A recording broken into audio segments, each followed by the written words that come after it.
श्रीगणेशाय नमः।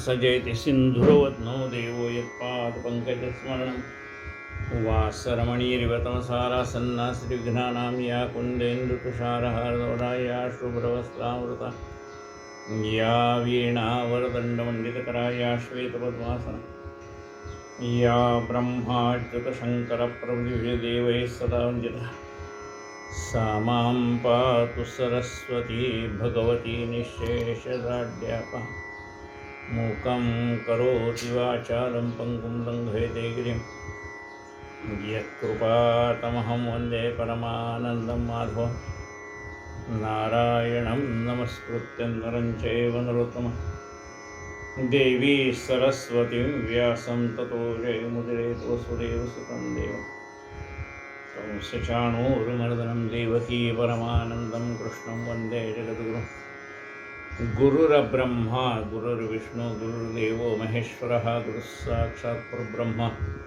तस्मै श्रीगुरवे नमः। श्रोता वक्ता श्रीरामसमर्थ जय जय रघुवीर समर्थ श्री गणेशाय। आपण साई सच्चरित्र याचं चिंतन करतो। आज 43व्या अध्यायाला आपण सुरुवात करतो। हेमाड पंत रचित साई सच्चरित्र अध्याय 43। श्री गणेशाय नमः। श्री सरस्वत्यै नमः। श्री गुरुभ्यो नमः। श्री कुलदेवतायै नमः। श्री सीतारामचंद्राभ्याय नमः। श्री सद्गुरु साईनाथाय नमः। पूर्वाध्यायी झाले निरूपण। संत साई समर्थ निर्याण।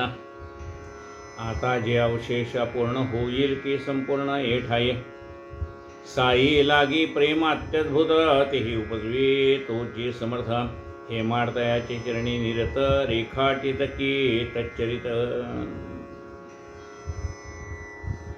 साईबाबांचं निर्याणाची कथा काल आपण ऐकली। आपल्याला आपल्या गुरुविषयी जे प्रेम निर्माण होतं ते सुद्धा गुरुच निर्माण करतात। पण ज्या जीवाचा उद्धार करावा असं वाटतं सद्गुरूंना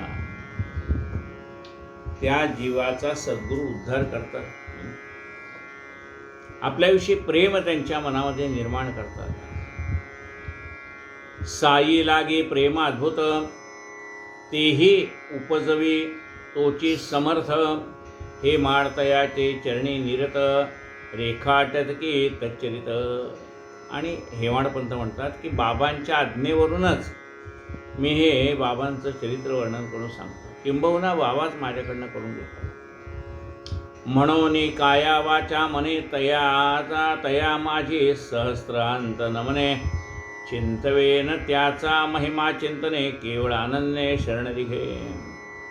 म्हणून मी काय केलं की काया वाचा मनोभावे मी माझ्या गुरुला शरण गेलो। काया वाचा मनोभावे तुझा मी म्हणवी तसे हे लाज तुझला माझी बुद्धी दे रघुनायका। म्हणून आपल्या सद्गुरूला आपण काया वाचा मनाने शरण जायचं। म्हणून काया वाचा मने माझी तया सहस्त्रांत नमने माझी बाबांना सहस्त्रांत नमने म्हणजे वारंवार मी बाबांना नमस्कार करतो।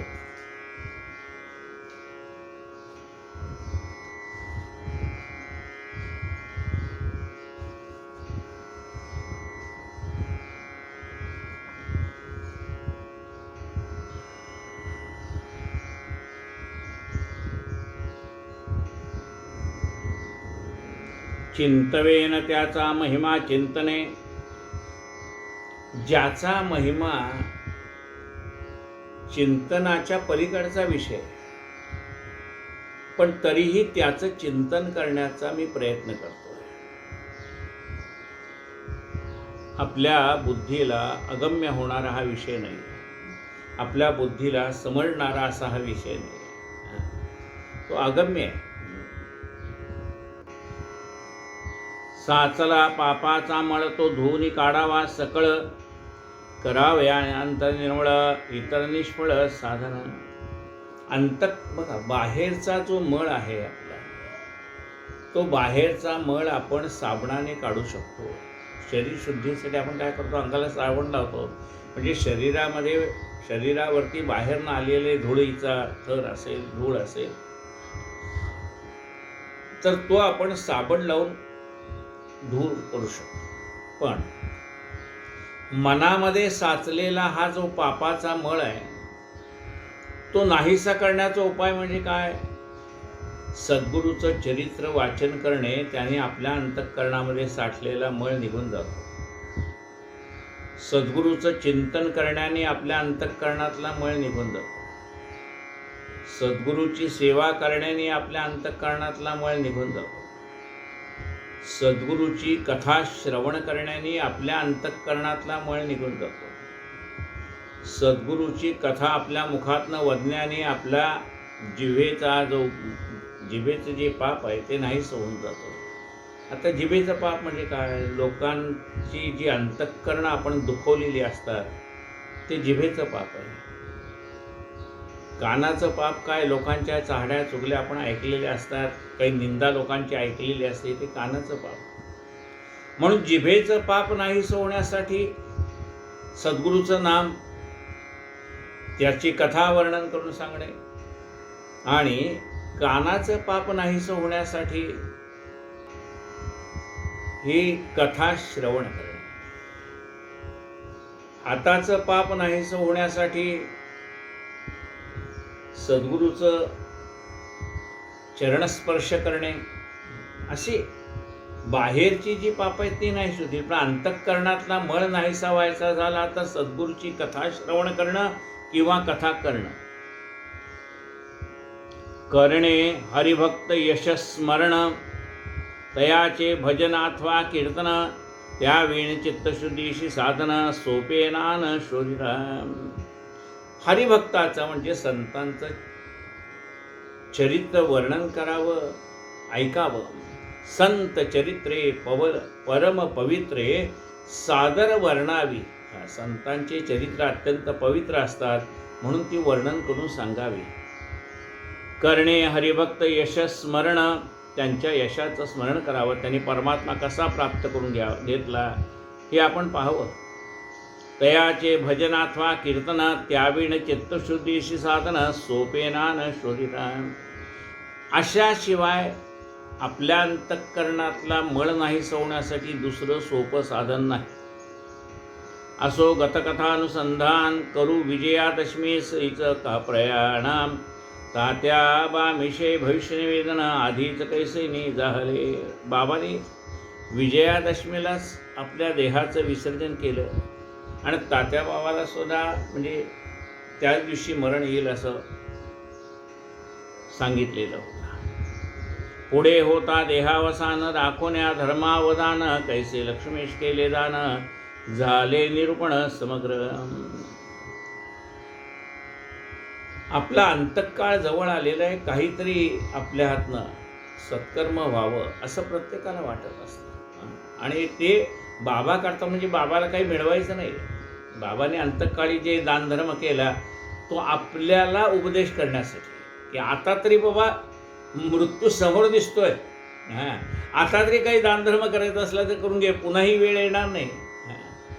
तू ठेवलेले पैसे तुझ्या नावाने लोक देतील, कुठे द्यायचे तिथे, पण तुझ्या हाताने देण्याला महत्त्व आहे ना. म्हणून जोपर्यंत मृत्यू आलेला नाही तोपर्यंत आपण आपल्या हाताने काही दानधर्म करू शकतो.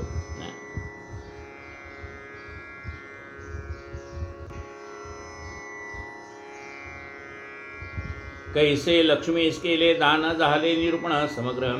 आता हे अध्यायी कथन कैसे निकट येता निधना, साई करीत रामायण श्रवण, हितार्थ ब्राह्मण मुखाने.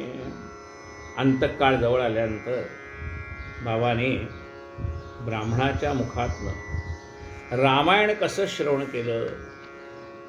कैसे समाधिस्थान नियोजन, कैसे अलक्षित इष्टिका पत्तन, कैसे समाधिस्थान नियोजन, दत्तावधान परिसावे.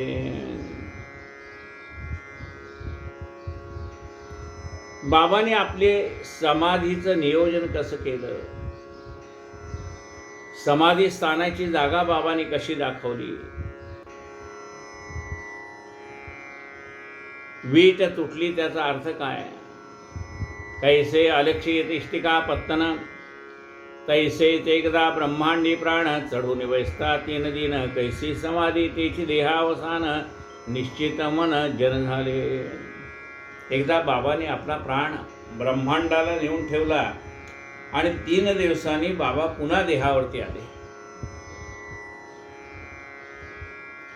केली उत्तरविधीची तयारी अवचित बाबा देहावरी ताजी लोक चकल्यांतरी कैसी ते परी परिस्थिती.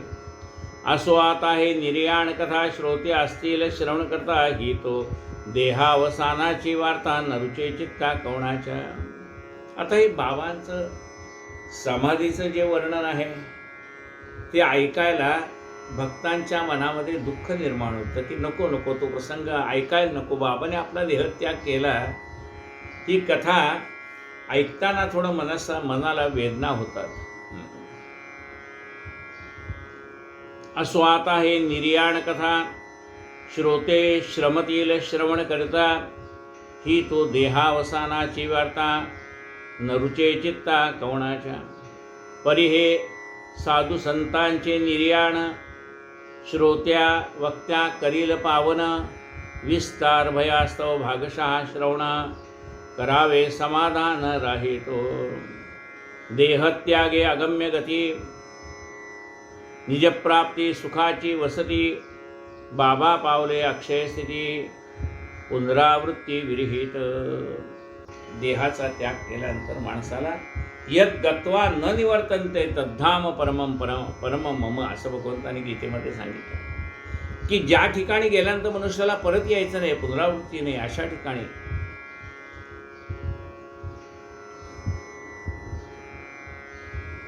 बाबा पावले अक्षय स्थिती पुनरावृत्ती विरहित. देहधारणे होते व्यक्त देहत्यागे पावले अव्यक्त जरी एकांगावतार समाप्त सर्वांग सुव्यक्त लाधले. त्याने जो देहधारण केला होता त्या देहाचं विसर्जन केलं. आधी अव्यक्त होते, देहधारण केल्यामुळे आपल्याला व्यक्त स्वरूपामध्ये दिसायला लागले. पुन्हा देहाचा त्याग केल्यानंतर मूळ अव्यक्त स्वरूपामध्ये सर्व ठिकाणी बाबा व्यापून राहिले. एकदेशीयत्वा मुकले सर्वांग तत्वा ते पावले पूर्णपणे सनातन झाले निजी समरसले निजत्वे. एकदेशी म्हणजे लोकांना असं वाटायचं की बाबा देहाने कुठे आहेत, शिर्डीत आहे. म्हणजे बाबा फक्त एकाच ठिकाणी आहेत असं भक्तांना वाटायचं. आता बाबांनी देहविसर्जन केल्यानंतर बाबा सर्वत्र आहेत याची अनुभूती लोकांना यायला लागली. साई सकळांची जीवन साई सकळांचा जीव प्राण साई विणा ग्रामवासी जन हीन दीन झाले. साई बाबा देहधारी होते त्यावेळेला चैतन्य होतं शिर्डीमध्ये. लोकांना आनंद वाटायचा कारण प्रत्यक्ष बाबांच्या मुखातनं ब्रह्मज्ञान ऐकायला मिळायचं. प्रपंचातल्या काही अडचणी त्या सुटायच्या. नित्य बाबांना आपल्या ह्या चर्मचक्षुनी पाहता यायचं. तो एक आनंद वेगळाच होता. आता तो आनंद निघून गेल्यामुळे सगळी माणसं दुःखी झालेली. देह पडता निचेष्टित झाला एकची आकांत अबाल वृद्ध चिंताक्रांत झाला प्राणांत समजता. न ज्वरादी लौकिकी बाधा पाठीस लागली प्रपंच बद्धा योग्यांच्या वाटे कदा अमर्यादान करीते. चेतोनिया निज तेजाते संत दाहते निज देहाते तोच की प्रकार निजाते बाबा करते झाले की. परमा संत आपल्या जी आतमध्ये ज्योत आहे त्या ज्योतीनेच त्याचं विसर्जन करत असतात. संत दाहिती निज देहाते तोच की प्रकार निजाते बाबा करते झाले. न व्हावे ते होऊन गेले महाराजा सायुज्य समरसले. जना अत्यंत हिरमुसले कुसमुसले मनात. बरे होते नसतो गेलो अंत समयीच्या भेटीस मुकलो. असतो काही उपेगा आलो भुली भरलो प्रसंगी. आता ही सगळी त्यांची जवळची मंडळी बाबांच्या आज्ञेवरून घरी जेवायला गेली होती आणि जेवायला बसतायत, अर्ध जेवण होतंय तोपर्यंत बाबा गेल्याचा वृत्तांत कळला आणि ते तसेच परत आले. मनामध्ये म्हणतायत की आपण जेवायला गेलो नसतो तर बरं झालं असतं, आपल्याला निदान बाबांचं अंत्यसमयाचं दर्शन तर भेटलं असतं, कदाचित आपला काही उपयोग झाला असता बाबांना. ऐशा नानाविध विचाराने खिन्न झाला जो तो म्हणे, बाबांच्या काय अंतःकरणी असेल ते कोणी जाणावे. नाही घरघर, नाही श्वास, नाही खासी, नाही कास, नाही जीवाची कासावीस, केले उल्हासे प्रयाण. काही काही माणसांचा प्राण जाताना तो लवकर जात नाही. काही काही लोकांना खोकला लागतो, बराच काळ तो थांबत नाही. काही लोकांना घरघर लागते, ती लवकर थांबत नाही. काही लोकांचा श्वास गुदमरायला होतो, त्यांना जीवाची तगमग होते, प्राण लवकर देहाला सोडायला तयार होत नाही. पण इथे तर बाबाने आपला देहाचा सहजगत्या त्याग केला. आता कैसे साई दर्शन, कैचे साई पद संवान, कैचे साई चरण क्षाळन, तीर्थप्राशन ते कैचे. आता बाबांची जी आपण सेवा करत होतो ते त्या सगळ्या सेवेला आपण मुकलो. तरी मग ते भक्त प्रेमळ आली पाहून अंतवेळ, दूर केले का असता जवळ, तया तळमळ लाविली का. सर्वची जीवाची भक्त मंडळी पाहून जवळी, अंतकाळी समय बाबांचे प्रेमा सुसळी, अंतकाळी येते की. कदाचित बाबाने असा विचार केला असेल की अंतकाळी हे जर सगळे माझी प्रेमाची मंडळी जवळ असतील तर माझा प्राण लवकर जाणार नाही, म्हणजे मला लवकर हा देह सोडावा असं वाटणार नाही, म्हणूनच बाबांनी त्यांना दूर केलं असेल, त्यांना जेवायला पाठवलं असेल. पावावया सायुज्य सदन आडवे ते प्रेमबंधन, वेळी न करतात याचे छेदन, मन निर्वासन कैसेनी. जर सायुज्य गती प्राप्त व्हायची झाली तर ज्याच्या ज्याच्याविषयी आपल्या मनामध्ये प्रेम आहे त्याच्यातनं आपलं मन बाहेर निघालं पाहिजे. नाही तर मग काय होतं, आपलं जर मन आपल्या आजूबाजूच्या लोकांमध्ये गुंतून राहिलं तर सायुज्य गती प्राप्त होत नाही, मग पुन्हा पुन्हा जन्म घ्यावा लागतो. जन्म घेणे लागे वासनेच्या संगे असं. पावावया सायुज्य सदन आडवे ते प्रेमबंधन, वेळी न करतात याचे छेदन, मन निर्वासन कैसेनी. ऐसे न घडता देह पडला, तेथीची चढला जीव धडधडला, तात्काळ नवा संसार जडला, बाजार उघडला वासनेचा. टाळावया हा प्रकार साधू संत दक्ष निरंतर, बाबांच्याही मनाचा निर्धार, लोकव्यवहार रक्षावा.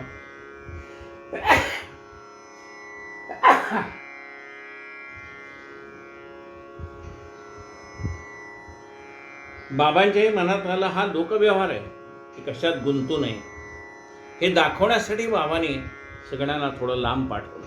आपलं उलटं होतं, ह्याला बोलून घ्या, त्याला बोलून घ्या, ह्याला बोलून घ्या, म्हणजे अजून हा नाही का आला ह्याचा जीवच सुटत नाही. अरे माझं पोरगं यायचं, अरे माझी मुलगी यायची, अरे माझा भाऊ यायचा, अरे माझी आई यायची, अरे माझा आजोबा यायचा, याच्यातच गुंतून पडतो.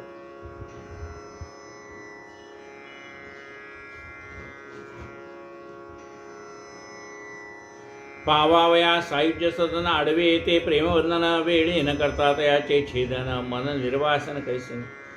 ऐसे न घडता पडला देह पडला, सवेच चढला जीव धडधडला, तात्काळ नवा संसार जडला, बाजार उघडला वासनेचा. टाळावया हा प्रकार साधू संत दक्ष निरंतर, बाबांच्याही मनाचा निर्धार, लोकव्यवहार रक्षावा. अंतकाळीच सावधता, शांतता आणि एकांतता, ध्येयमूर्ती यावी चित्ता, विक्षेपता विरहित. मग अंतकाळी माणसाने आपला देह सोडताना कशी अवस्था असावी ती बाबाने आपल्याला दाखवून दिले. काय म्हणतात बाबा, अंतकाळी हीच सावधता, शांतता आणि एकांतता. अंतकाळी आपलं मन कसं असावं, शांत असावं, कशात गुंतलेलं नसावं, सगळ्यातनं बाहेर गुंत्यात गुंतुनी हा पाय माझा मोकळा, आणि रंगात रंगून या रंग माझा वेगळा. असं सगळ्यामध्ये असावं पण कशात नसावं. शांतता आणि एकांतता ध्येयमूर्ती यावी चित्ता विक्षेपता विरहित. अंतकाळी आपण ज्याच्यावरती प्रेम करतो त्या आपल्या सद्गुरूचं चिंतन करावं आणि त्याचं चिंतन करता करता त्याची मूर्ती आपल्या नजरेसमोर आणून आपण आपला देहत्याग करावा. मग काय होतं की नदी जशी समुद्राला जाऊन मिळते तसं आपलं मन आपल्या सद्गुरूला जाऊन मिळतं आणि मग जन्म मरणाच्या फेऱ्यातनं आपण मुक्त होतो. अंतकाळी आपल्या नजरेसमोर आपलं आराध्य दैवत असलं पाहिजे. अंते मती सा गती ही हेतो प्रसिद्ध सर्व जाणती भगवत भक्त स्वयं आचरती लोकसंग्रह रीती. अंतिमती सा गती. अंतकाळामध्ये आपल्या मनामध्ये कसा विचार आहे तसा पुढचा जन्म मिळतो. अंतकाळामध्ये आपल्या समोर जर आपल्या सद्गुरूचंच चित्र असेल, आपल्या सद्गुरूचं चिंतन असेल तर मग आपण अंती सद्गुरूला जाऊन प्राप्त होतो. अवकाश 14वा दिवस राहिला. काळ बाबांचा जवळ आला म्हणून बाबाने वजे योजिला वाचावयाला रामविजय. आता 14 दिवस आधी बाबाने काय केलं होतं. वजे नावाचे त्यांचे आवडते भक्त होते बाबांचे. बाबाने त्याला बोलवलं आणि सांगितलं रामविजय ग्रंथ वाच. आपण बघा रामनवमीमध्ये कुठला ग्रंथ वाचतो, रामविजय ग्रंथ वाचतो. श्रीधर कवीने लिहिलेला आहे. हे श्रीधर कवी कुठले, नाझरे या गावचे. नाझरे हे गाव कुठं आहे, सांगोला जिल्ह्यामध्ये आटपाडी आणि सांगोल्याच्या मध्ये हे नाझर गाव आहे. तिथले कवी आहे. कोण, श्रीधर कवी. त्यांनी रामविजय, हरिविजय, भक्तिविजय असे ग्रंथ लिहिलेले. तर ते जे नाझरेतले ज्यांनी हा ग्रंथ लिहिला आहे रामविजय, त्यांची समाधी कुठं आहे तर पंढरपूरला कुंभार घाट आहे. त्या कुंभार घाटाच्या बाजूला त्यांचा वाडा आहे नाझरेंचा. त्या नाझऱ्यांच्या वाड्यामध्ये ही समाधी आहे त्यांची. कुणाची, ज्यांनी रामविजय ग्रंथ लिहिलेला त्या श्रीधर कवींची समाधी तिथे आहे.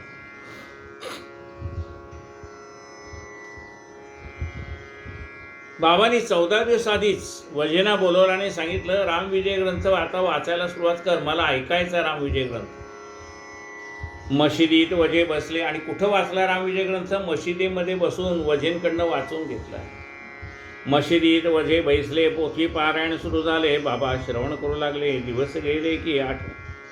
पुढे बाबा आज्ञाकृत पोथी चालवा. अस्खलित गेले 3 दिवस रात. वजे तेव्हाचेत राहिले. 8 दिवस पोथी वाचून झाली आणि मग बाबाने सांगितलं आता 3 दिवस अखंड पारायण करा. मग ते रात्रंदिवस वाचायला लागले. पुढे 11 दिवस बैसले. पुढे अशक्तपणे ते थकले. वाचता वाचता कंटाळले. गेले ऐसे गेले 3 दिन. पुढे बाबाने काय केले, पोथी वाचन समाप्त करविले. वजास तेथून घालून लावले. आपण राहिले निवांत. अशा रीतीने 11 दिवस वजाने ती कथा वाचली. पण ते दिवस रात्र वाचल्यामुळे वजे थकून गेले आणि मग बाबाने सांगितलं आता जेवढी झाली ना कथा तेवढी राहू दे. त्यामुळे कारण रामविजय ग्रंथामध्ये 40 अध्याय आहेत आणि त्यांनी सांगितले की ही आता कथा सध्या राहू देत, जेवढी वाचून झाली तेवढी पुष्कळ आहे. पुढे बाबाने काय केले, पोथी वाचन समाप्त करले. वजास तेथून घालून लावले. आपण राहिले निवांत. घालून लावण्याचे कारण म्हणते श्रोते करावा की श्रवण करीतो यथामती निवेदन दत्तावधान परिसावे. निकट येता देहावसान साधू संत आणि सज्जन घेती वाचून पोथी पुराण सावधान परिस्थिती. आपला अंतकाळ जवळ आला की साधू संत काय करतात की भगवंताचं नामस्मरण श्रवण करतात. बघा काही साधू संतांनी काय सांगितलेलं असतं, आता माझा काळ जवळ आलाय, तुम्ही विष्णू सहस्रनाम सुरू करा. आणि मग विष्णू सहस्त्रनाम ऐकता ऐकता ते देहाचा त्याग करतात. म्हणजे अंतकाळ आल्यानंतर आपल्याला जर कळलं आपण एक अर्ध्या तासाने जाणार आहे तर घरच्या लोकांना सांगायचं रडारडी बंद करा आता. आता कोणीही डोळ्यातनं अश्रू काढायचं नाही आणि सगळ्यांनी काय वाचायचं आहे.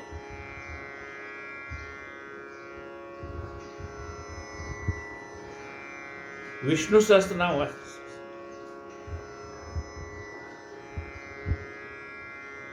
कारण आपला मृत्यू जो आहे तो भगवंताचा नामस्मरण ऐकत ऐकत हा देहाचा त्याग करायचा. निकट येता देहावसान साधू संत आणि सज्जन हे ते वाचून पोथी पुराण सावधान परिसती. कथा नुसती वाचून घेत नाही तर संतांचं त्या कथेकडे लक्ष असतं. म्हणजे एकाग्र मनाने संत ती कथा श्रवण करत असतात.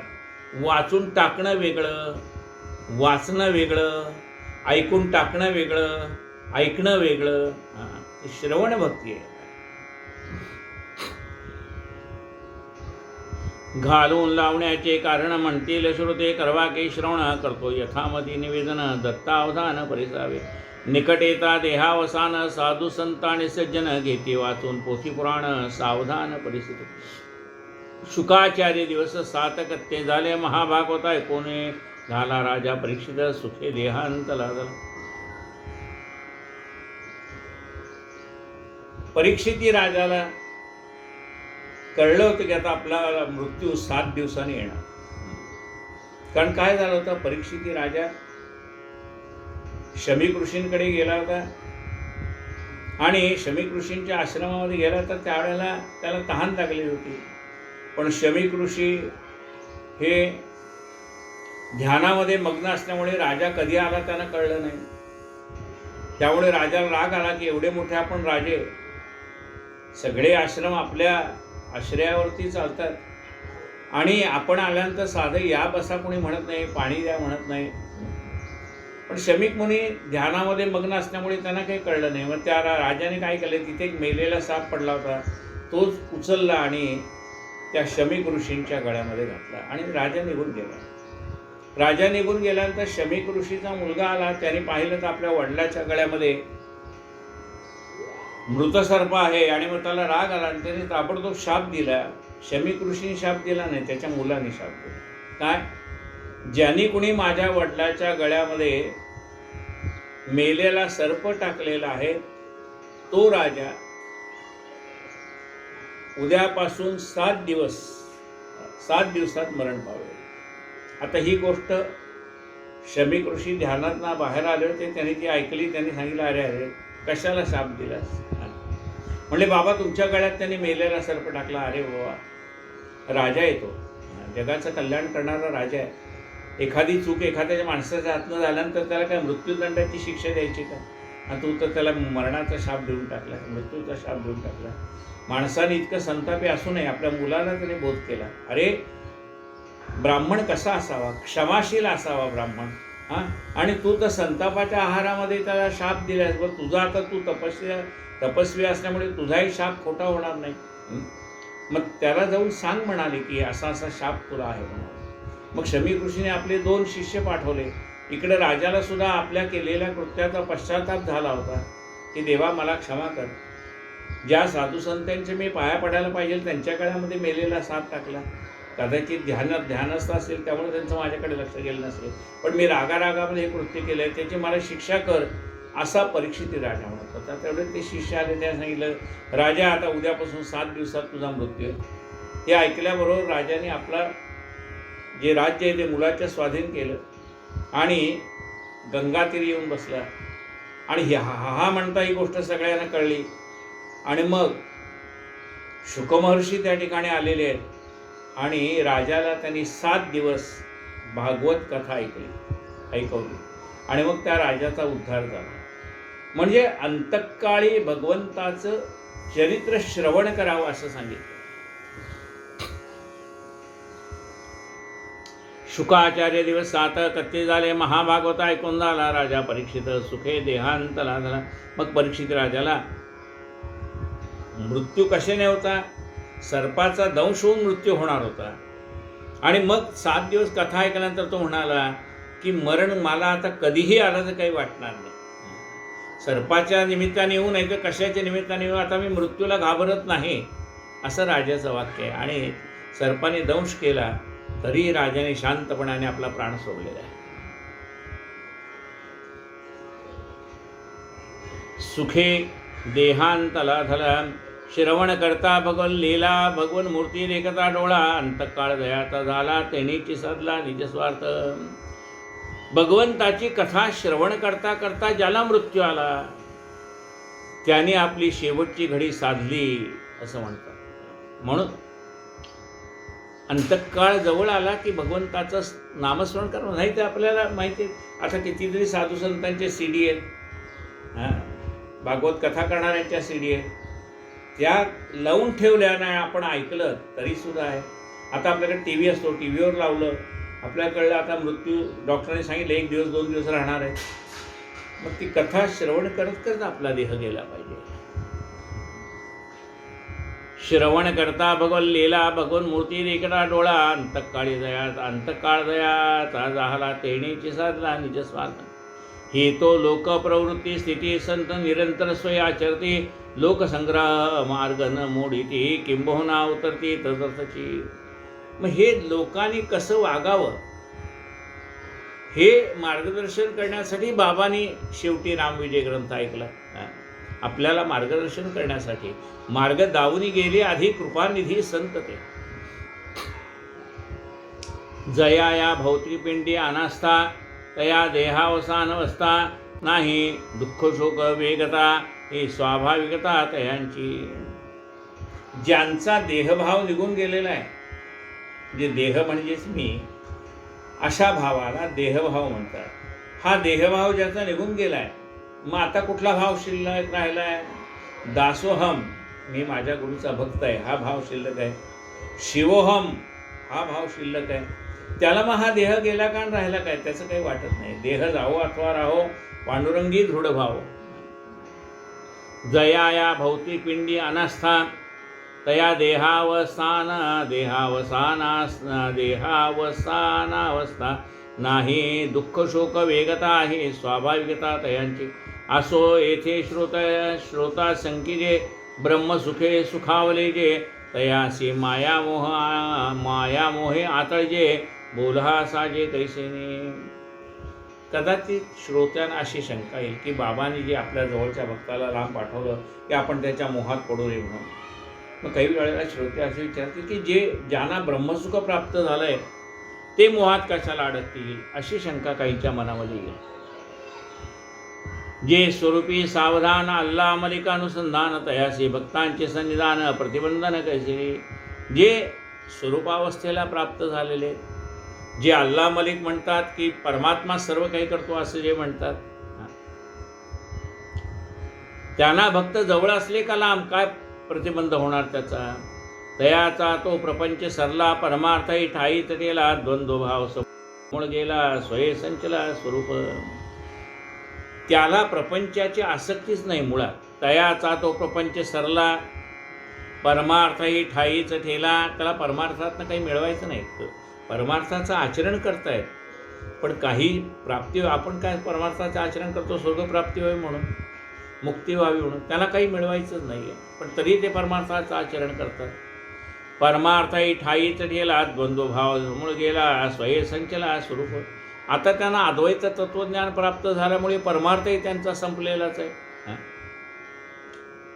द्वंद्वभाव समूळ गेला, परमार्थ संपला याचा अर्थ काय? नाव आहे पहिलं तीराला नेणारे, त्या नावेची गरज कुठपर्यंत आहे? पलीकडच्या तीराला जाईतोपर्यंत आहे. एकदा पलीकडच्या तीराला गेल्यानंतर नावेतनं उतरायचं आहे तर पलीकडे जाता येईल ना. त्याच्यात गुंतून थोडं रे परमार्थात गुंतून राहायचं का? परमार्थ हे नाव आहे पलीकडे जाण्याचं. तिथे गेल्यानंतर तुम्हाला त्यातनंही पलीकडे जायचं आहे.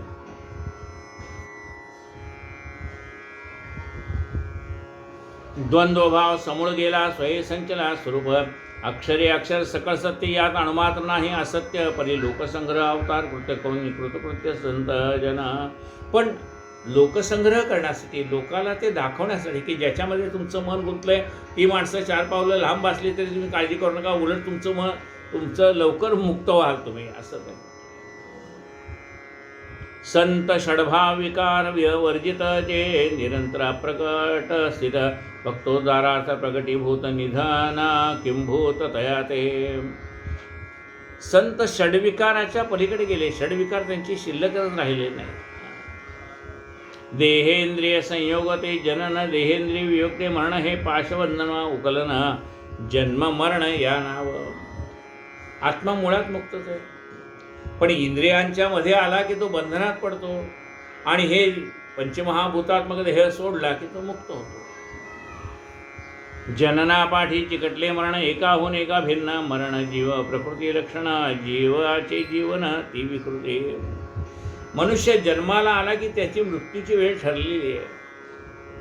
मरण मारून जे उरती, पाव काळाचे श्री जे रीती, तया काय आयुर्मर्या आयुर्दाची क्षिती, अवतरती जे स्वेच्छेने.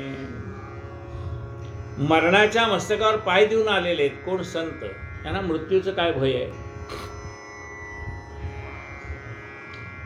भक्त कल्याण एक वासना, तेणे जे धरती अवतार नाना, ते काय आतळती जन्मवर्णा, मिथ्या कल्पना या दोन्ही. जगाच्या कल्याणा संतांच्या विभूती भक्त कल्याणार्थ जन्म घेतात. त्यांना कशातच आसक्ती नाही आहे. मरण हे देहाची प्रकृती, मरण हे देहाची सुखस्थिती, जीवन हे देहाची विकृती, विचारवंती विराजा विचारिजे.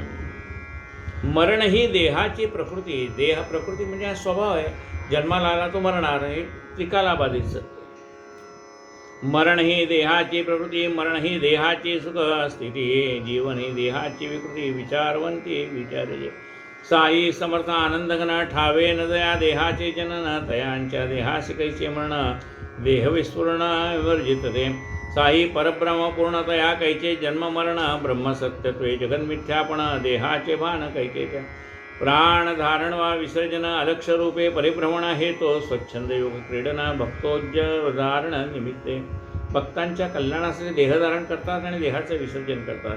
म्हणती रवीस लागले ग्रहण, झाला की हो खग्रास पूर्ण, हा तो केवळ दृष्टीचा दुर्गुण, संतासी मरण तैसेची. ज्याप्रमाणे आपल्याला सूर्याला ग्रहण लागलं वाटतं, राहूने केतूने सूर्य गिळला असं वाटतं, पण तो आहे तसाच आहे. तो केवळ दृष्टीभ्रम असतो आपल्याला. देह ही केवळ उपाधी, तया कैची आधिव्याधी असल्या, काही प्रारब्धानुबंधी, तयाची नशुद्धी तयाला. भक्त पूर्वार्जिती तो संचला, अव्यक्त रूपी भक्ती भरला, तो हा भक्त कैवारार्थ प्रकटला, शिर्डीत दिसला तेव्हाचे. तो भक्ताच्या ऋणाने बांधलेला असतो, भक्तांच्या कल्याणासाठी जन्म घेतो. आता भक्त कार्यार्थ संपला म्हणून म्हणती, देह ठेवला कोण विश्वासिलिया बोला, गती योग्याला काय हे. इच्छा म्हणे साई समर्थ, देह जाळला योगाग्नीत, स्वये समरसले अव्यक्तात, भक्त हृदयात तेटेले. भक्तांच्या हृदयामध्ये साईबाबा विराजमान आहे. जयाचे केवळ नामस्मरता, जन्म मरणाची नुरे वार्ता, तयास कैकी जन्म मरणावस्था, पुढील अव्यक्त पूर्वील अव्यक्तता तो पावे. ज्याच्या केवळ नामस्मरणाने मनुष्य जन्ममृत्यूच्या फेऱ्यातनं पार पडतोय, त्याला मरण ही अवस्था कुठली? उल्लंघो निजड स्थिती, बाबा समरसले अव्यक्ती, तेथेही भोगते सर्वस्थिती, सदा जागविते भक्ताती. सचैतन्य जो मुसमुसला, भक्त हृदयी जो आढळ ठसला, तो देह काय म्हणावा निमाला, बोलहा मनाला उंजेना. जो चैतन्य रूपाने प्रत्येकामध्ये प्रत्येकाला व्यापून उरलेला आहे, त्याला मरण आलं असं कसं म्हणावं? म्हणून हा अनाद्यंत साई अभंग राहिला, विश्वप्रलयी जन्म मरणाच्या पायी न कदाही पडेल. महाराज ज्ञानोबा काय गेले, 3 शतकांचे दर्शन दिले, नाथ महाराज भेटून आले, उपकार केले जगावर. ज्ञानेश्वर महाराजांनी समाधी घेतल्यानंतर 300 वर्षांनी एकनाथ महाराजांना त्यांनी समाधीमध्ये दर्शन दिलेले आहे. नाथ महाराजांनी ती समाधी उकळून, समाधीच्या पुढे नंदी होता तो बाजूला करून आत गेले. ज्ञानेश्वर महाराजांनी त्यांना दृष्टांत दिला होता की मला अजान वृक्षाची मुळी माझ्या घशा गळ्यापर्यंत आले, ती काढ. मग एकनाथ महाराज गेले त्यावेळेस सगळ्या त्या ठिकाणी जंगल होतं. ज्ञानेश्वर माऊली आळंदीला त्या ठिकाणी ते गेले. त्यांना तिथे त्या ठिकाणी अनुष्ठान केले एकनाथ महाराजांनी. तिथे तो वृक्ष आहे, पिंपळाचा वृक्ष. तिथे बोर्ड पण लिहिलेलं आहे की इथे एकनाथ महाराजांनी अनुष्ठान केलं म्हणून. आणि तिथे अनुष्ठान केल्यानंतर त्यांना सांगितलं की हा ज्या शंकराचा नंदी आहे तो बाजूला कर, तिथून खाली आत यायला वाट आहे, तिथनं खाली आहे. आणि आत गेल्यानंतर ज्ञानेश्वर माऊलींनी त्यांना दर्शन दिले. ज्ञानेश्वर माऊलीच्या गळ्याला लागलेली आजान वृक्षाची मुळी त्यांनी बाजूला केली. माऊलींनी त्यांना दर्शन दिलं.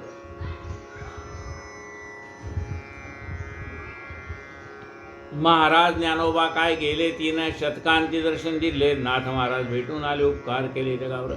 जैसे ते नाथ कृपावंत, पैठणीची झाली ज्योत, तुकाराम महाराज देवत, आळंदीत नरसिंह सरस्वती, समर्थ रामदास प्रणित, अक्कलकोटकर अक्कलकोटात, प्रभू माणिक हुमणावादित, साई शिर्डीत तशीची. तसं पैठणामध्ये नाथ महाराज आहेत, आळंदीत माऊली आहेत, देहूला तुकाराम महाराज आहेत, पैठणला नाथ महाराज आहेत, सज्जनगडावरती रामदास स्वामी आहेत, परळीला अक्कलकोटात अक्कलकोट स्वामी आहेत, हुमणाबादेत माणिक प्रभू आहेत. तसं शिर्डीत अजूनही साईबाबा आहेत. जयामनी जैसा भाव आजही तया तैसा अनुभव, हा सिद्धची जयाचा प्रभाव मरणभाव कैसा तया. जयामनी जैसा भाव, ज्याच्या मनामध्ये जसा भाव आहे तसा देव आहे. तो हा भक्तकाच कैवारी देह ठेवला शिर्डी भीतरी, स्वरूपे भरला चराचरी लीला अवतारी समर्थ. आता काय आहे शिर्डीत समर्थ झाले ब्रह्मीभूत, ऐसी न शंका यावी मनात मरणातीत श्री साई. आता शिर्डीत जाऊन काय करायचं, बाबाने तर देह ठेवला असा मनात सुद्धा आपल्या विचार येऊ नये. बाबा चैतन्य रूपाने तिथेच आहेत. संत मुळीच गर्भातीत, परोपकारात प्रकट होत, ब्रह्मस्वरूप मूर्तिवंत भाग्यवंत अवतरते. जन्म आणि मरणस्थिती अवतार्या कदा न येती, कार्यसरता ते स्वरूपे मिळते, समरस्थिती अव्यक्ती. अवघा देह 3.5 हात, बाबा काय त्यातची समात, ते विशिष्ट वर्ण स्वरूपयुक्त हेतुयुक्त बोलणे. आपला हा सगळा जो देह आहे तो आपल्या हाताच्या 3.5 हात एवढी प्रत्येक देहाची उंची असते. आपल्या देहाची, आपल्या हाताच्या 3.5 हात असा आपला प्रत्येकाचा देह असतो. तेव्हा हा 3.5 हातामध्ये मावणाराच देह आहे का साईंचा. साई तर विश्वाला व्यापून उरलेले आहेत. ते 3.5 हाताच्या देहात कसे होते, पण भक्तांच्यासाठी त्यांनी ते स्वरूप धारण केलेलं आहे. अवघा देह 3.5 हात, बाबा काय त्याची समात, ते विशिष्ट वर्ण स्वरूपयुक्त हेतुयुक्त बोलणे. आणि मग गरिमा आदी अष्टसिद्धी आलिया गेल्या क्षयन बुद्धी, स्वयीच्या अखंड दयाची समृद्धी ऐशी प्रसिद्धी तयाची. या साधू संतांना अष्टमहासिद्धी प्राप्त असतात. अष्टसिद्धी दासेपरी रावतात, ज्याच्या घरी तोन तुमची पर्वा करी, त्याचे वैभव निराळे.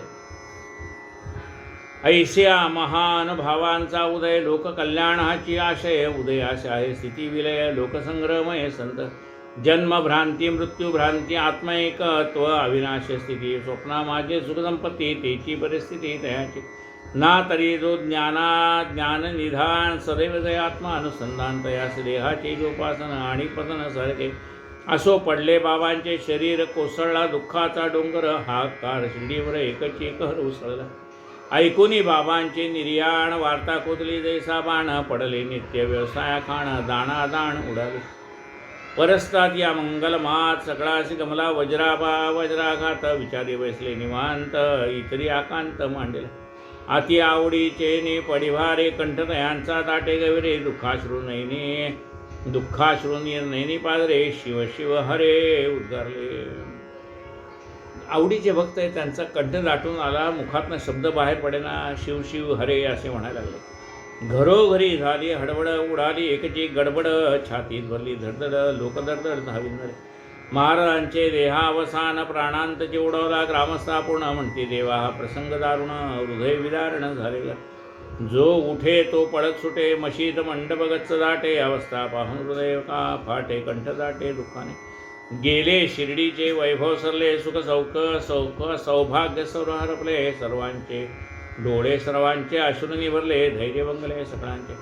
काय त्या मशिदीची महती, सप्तपुऱ्याची गणती, द्वारकामाईची म्हणती, बाबा ऋषी सदैव. त्या मशिदीचं वैभव काय होतं, त्याला द्वारकामाई म्हणायचे. सप्तपुऱ्या म्हणजे मोक्षपुऱ्या ज्या आहेत त्यात एक द्वारकावती, द्वारका आहे.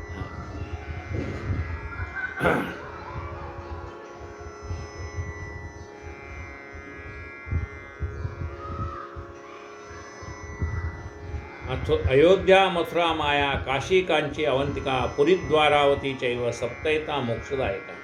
या 7 मोक्षपुऱ्या आहेत. अयोध्या, मथुरा, माया, काशी कांची अवंतिका, पुरीद्वारावती चैव सप्तैता मोक्षदायका.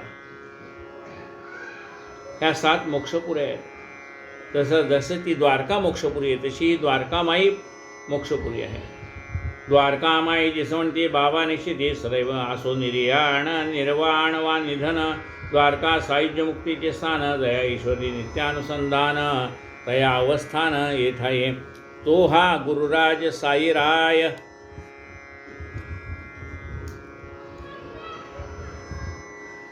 तो हा गुरुराज साईराय, भक्त कनवाळू बापमाय, भक्ता विश्रांतीचा ठाय, आठव होय नित्याचे.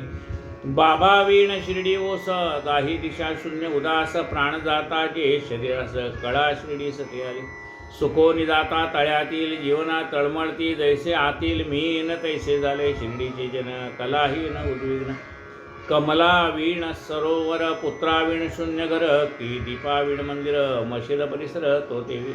की घर धन्या वीण घर, की राजाश्रया वीण नगर, की द्रव्या वाचून भांडार, शिर्डी कांतार बाबा वीण.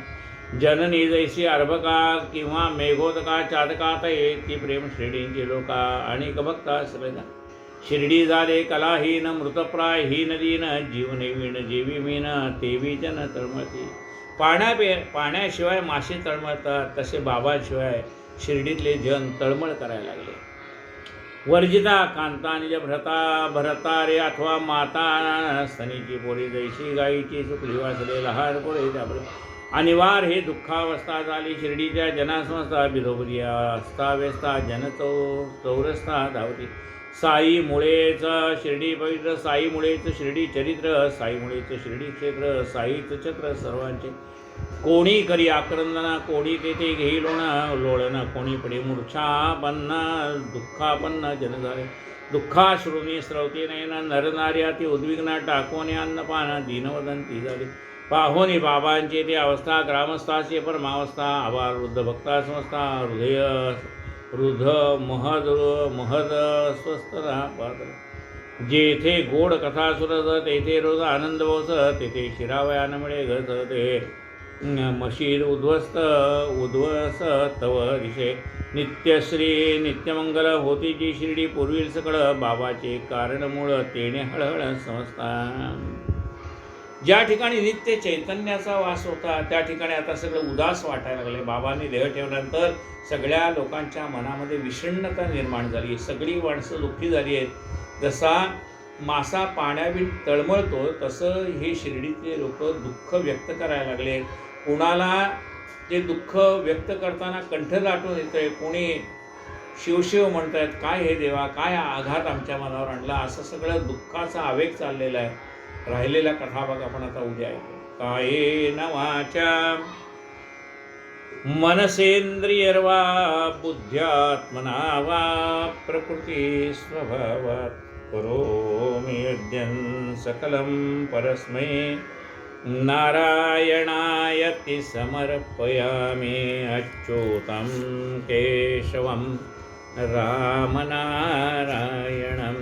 कृष्णदामोदरं वासुदेवं हरि श्रीधरं माधवं गोपिकावल्लभं जानकीनायकं रामचन्द्रं भजे.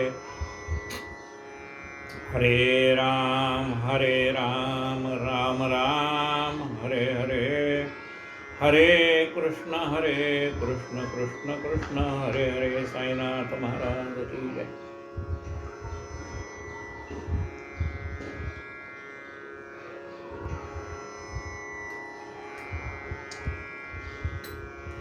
आरती साई बाबा सौख्यदाता जीवा, चरणार जातळी जावा दासा विसावा भक्ता विसावा. आरती साई बाबा जाळून या नंग, स्वस्वरूपी राहे रंग, मुमुक्षु जन दावी निज डोळा श्रीरंग, डोळा श्रीरंग. आरती साई बाबा दयामनी जैसा भाव, दया तैसा अनुभव, दाविसी दया घना, ऐसी तुझी ही माव, तुझी ही माव. आरती साई बाबा.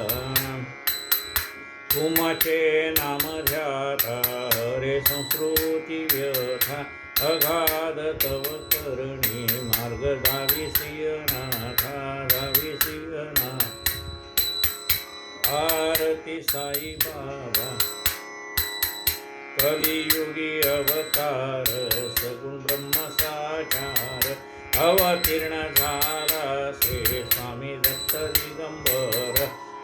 दिगंबर आरती साई बाबा आठा दिसा गुरुवारी भक्त करी तिवारी प्रभुपद पहावया भव भय निवारी आरती साई बाबा माझा निज द्रव्य ठेवा तव चरण रज सेवा मागणे हेची आता तुम्हा देवाधिदेवा आरती साई बाबा इच्छेत दिन चातक निर्मल तोय निज सुख पादावे माधवाया सांभाळा अपुरी भात आरती साई बाबा आरती साई बाबा सुखदातार जीवा चरण रजतळी ठेवा दासा विसावा भक्ता विसावा आरती साई बाबा घालील लोटा मिळवून जनचरणा डोळ्याने पाहणे रूप तुझ्या प्रेमे आनंदेन आनंद पूजन भावे वाळेन म्हणेन त्वमेव माता पिता त्वमेव बंधु सखा त्वमेव विद्या गुणं त्वमेव सर्वं मम देव कायेन वाचा मनसेन्द्रियर्वा पुजात्मना वा करोमि यज्ञं सकलं परस्मै नारायणाय समर्पयामि अच्युतं केशवं राम नारायण कृष्णदामोदरं वासुदेवं हरि श्रीधरं माधवं गोपिकावल्लभं जानकीनायकं रामचन्द्रं भजे हरे राम राम राम हरे हरे हरे कृष्ण कृष्ण कृष्ण हरे हरे राम राम हरे हरे कृष्ण कृष्ण कृष्ण हरे हरे साईनाथ महाराज की जय।